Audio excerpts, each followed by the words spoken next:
क्या एक POCSO convict की सज़ा सिर्फ इसलिए ख़त्म हो सकती है क्योंकि उसने बाद में विक्टिम से शादी कर ली?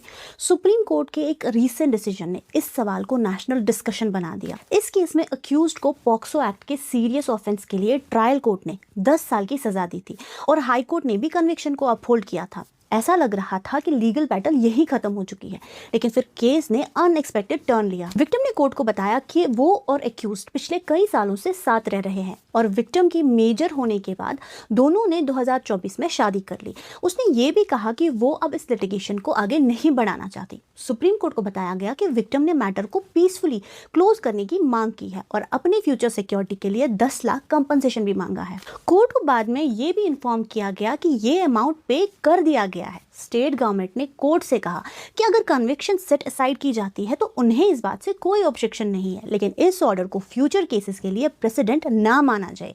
इसके बाद सुप्रीम कोर्ट ने आर्टिकल 142 के स्पेशल कॉन्स्टिट्यूशनल पावर्स का यूज करते हुए कहा कि केस के यूनिक सर्कमस्टेंसेस को देखकर कन्विक्शन और सेंटेंस दोनों को सेट असाइड कर दिया गया। लेकिन कोर्ट ने एक बहुत इंपॉर्टेंट बात क्लियर कर दी, ये ऑर्डर किसी जनरल रूल की तरह अप्लाई नहीं होगा।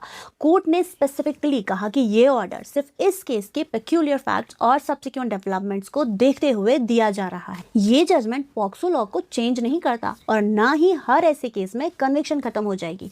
सुप्रीम कोर्ट ने सिर्फ इस एक्स्ट्रा ऑर्डिनरी सर्कमस्टेंसेस में अपनी एक्स्ट्रा ऑर्डिनरी पावर्स यूज की है। सिंपल वर्ड्स में समझे तो कोर्ट ने लॉ को रिराइट नहीं किया, बल्कि एक यूनिक सिचुएशन को क्लोज करने के लिए कॉन्स्टिट्यूशन के स्पेशल पावर्स यूज किए हैं।